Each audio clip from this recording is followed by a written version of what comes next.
Hello friends, good morning. Welcome to Nirupama food and blog.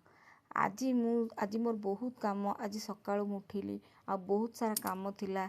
आज आम घर काम, ऊपर घर काम रंग दिया होतला तो मते बहुत सारा काम करिया भी थिला। तो मिस्त्री माने खाइबा पई तांको पई बनियार थिला। तो मु कोन कली परोटा आ बुट कखारु कदली परिबा पकई मु गोटे तरकारी भी करथिली। आ किभଳି भाबरे करिली आपण माने देखंतु। फास्ट मु मसला जोगाड़ कली। मसला रे हेमदस्तारे मु ग्राइंडर जारे न पेसिकी मु हेमदस्तारे पेसिकी बाटनटी जोगाड़ कली।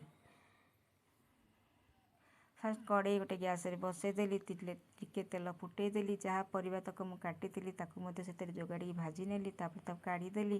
तापर कड़े रे टिके पियाज काटिकी जोगाड़ी ताकू जारीदेली। टमाटर टिके जारीदेली। मसला पकई जारीदेली। भल भाव जारीदेला बुट जो बुट मु सिझेकी रखी ताकू मु सेतेरे ऐड करदेली।